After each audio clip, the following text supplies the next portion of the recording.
Hey everybody, Max here. Happy New Year 2025. I'm continuing my holiday season 2024 toy haul review series. Today is Psylocke's turn from the 60th anniversary X-Men 3-pack. So this is a recreation of her look from X-Men 275, drawn by Jim Lee. That was one of the most iconic covers of the whole X-Men history, and it's a fantastic read. Jim Lee's art was just totally on point back then. He drew Psylocke pitch perfect. And so now it's been recreated in plastic form. And so we're going to be taking a look at it. And so there's the front of the package, the back. You can see what she comes with. And we will go over how it looks in real life. All right, so she comes with an extra, she's got most of what she's displayed with most of what she comes with, but there's also this right-handed judo chop, karate chop hand, and then a left-handed grip hand, and they are both hinged. Some say I am unhinged, but these wrists are hinged, these hands are hinged. So diving into the figure as she dives for the floor. So she comes with her psychic knife. So this is a pretty good, oops, let me get it lined up with the camera.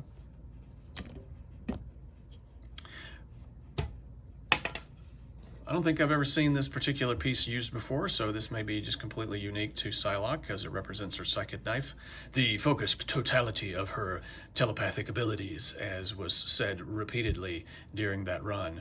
And so she would focus all of her telepathic skills into this energy knife, and when it hit you in the head, it would disrupt your neurons, sometimes permanently. So she was very dangerous. This was when Betsy Braddock's brain or consciousness was swapped into an Asian woman, Kwanan, if I'm not mistaken. And that's why she went from looking like a British girl and British white girl to an Asian woman with purple hair. I think she always had purple hair, and she wore some armor during the Outback years. That was a great era of the X-Men. I really liked the Outback years. And then she became this martial arts powerhouse and trained by the hand, brainwashed, and then rescued by Wolverine.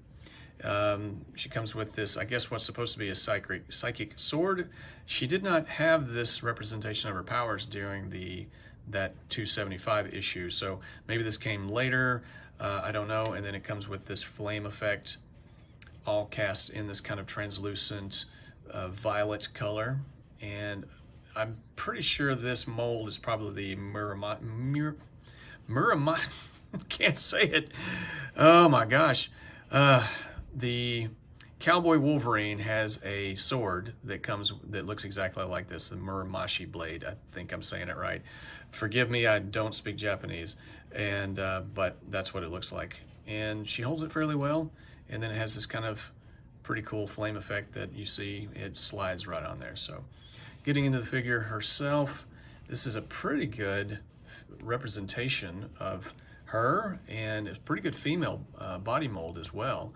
So it has strong legs, not those janky, skinny, awful ones that we've seen on characters like, Invisible Woman and,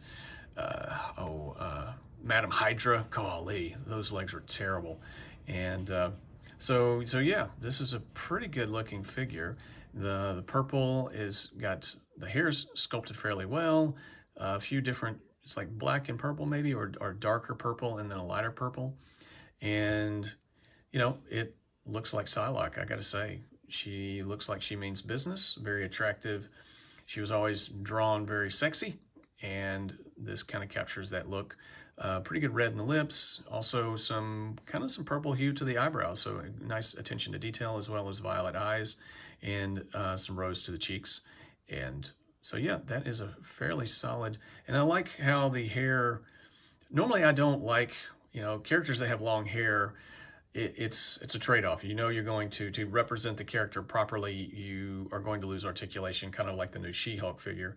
But this is, thankfully she's had this type of hair before, and they represented it so that it does not hinder, and it's pretty flexible. So yeah, so that's pretty good. I think they did a really good job with this particular head sculpt. And so she can gosh, that is a stiff. Oh yeah, I'm gonna have to, she is, I guess I haven't tried to take her head off yet, and it is not coming off. So, and looking forward is very, very stiff. I may have to heat her up. And I didn't mean that. I mean that in a purely display sense, purely platonic sense. And let's see, there we go. It looks a little weird looking down. Oh my gosh, that is really, really weird. Her neck looks broken.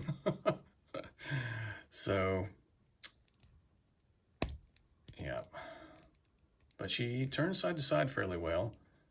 So disc hinge, but it's kind of from the right, it is almost too long. Looking at it straight on, you wouldn't notice, and looking from the left and from the back, but from the right, it kind of, I think the disc, I think that the peg is probably just a tad too long, but it is what it is. So sorry about the kind of colorful language, unintentionally colorful language. T-pose, pretty good. She'll actually go a little bit higher. And all the way around. These are pinless double jointed elbows and knees, which is much appreciated. And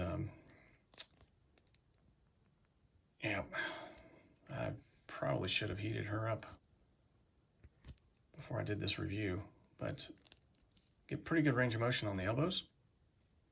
Bicep swivel's really good. So a martial arts character like this, she has no butterfly joint, so which a lot of female characters don't, but I think it's not that big of a deal. I don't think it's going to be that big of a problem, but just to let you know that it is missing.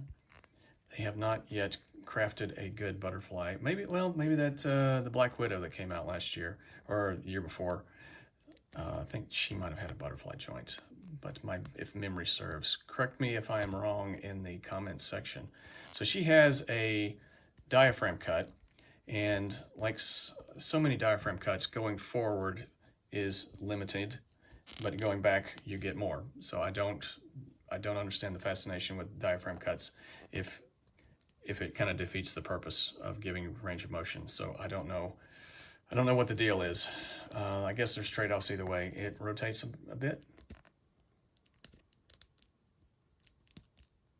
And the belt kind of is, it's on there pretty sturdy, but because this is a female figure, it rides a little high and it's smaller. I would like to have seen it a little bit lower, but it probably would have ended up sliding off of her hips. So it kind of rests right at the top of her hips, and yeah, so that's about as good as it's going to get. But it's a good looking belt. The paint is decent on that. The paint around the blues, it's not as sharp. Pretty much every figure is kind of suffering from that in this wave, but if you are a pretty good customizer, you might be able to fix that if you are brave. Pretty good sculpting on the wrists, the gloves, the extra straps, because the 90s were all about straps and pouches. The neck strap is free floating, just so you know. So if you take the head off, she doesn't come with an extra head, but if you do take it off, that might pop off and you might lose it. So just be aware of that. She gets pretty good splits. Like Gambit, I would have preferred an actual drop down hip so she could get better splits, because she's a martial arts character, and in characters that are very agile, I feel like those are the ones that need the drop down hips. Not everybody needs them, but certain characters do, and she's one of them. So even without the drop down hips, she does kick a little higher than Gambit does, so a little bit higher than 90 degrees, but not by much. And she has the typical thigh swivel, yeehaw, molded in straps. Pretty good range on the knees. She kicks back that far. And she does not have a thigh swivel, or sorry, boot swivel.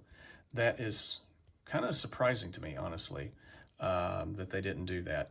So that is, I guess, the trade-off of having a smaller body. Female characters sometimes are losing that range of motion, like the butterfly joints and the boot swivels. So that is unfortunate, but pretty good range of motion on the feet, up that far, back, side to side. They rock around the clock. So pretty good ankle rocker, like we've seen before. I'm sure we've seen these feet a dozen times, or 3 dozen, or 4 dozen, or 5 dozen, or something like that. So there she is. On a whole, I think it's a very solid looking figure. I think this is a pretty good representation of Psylocke. I would have preferred, she's got some junk on the trunk right here, a little more range of motion for her, but it is a female figure, and hopefully eventually they will figure out a way to get us a butterfly joint and, you know,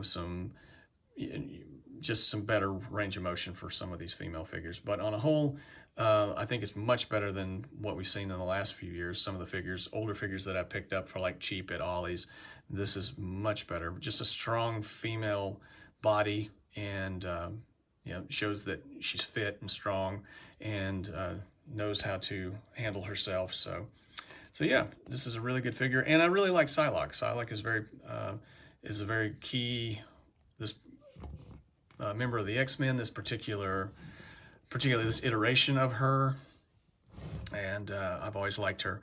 And so yeah, Jim Lee drew her very well, and I think this is a pretty good representation of it. So I'm going to give her a warp factor of 8. I think it's a solid 8. And I think, honestly, out of the figures of this particular wave, she probably has the better paint. They all have a little dings here and there, a little overspray, not as sharp, but she might have better paint on a whole. So yeah, warp factor of 8. I think it's a solid figure. Tell me what you think in the comments section. Feel free to like, share, and subscribe. Thanks for doing so if you have already. Thanks for being a part of the channel. Again, Happy New Year. Warp factor of 8. I'll talk to you guys next time.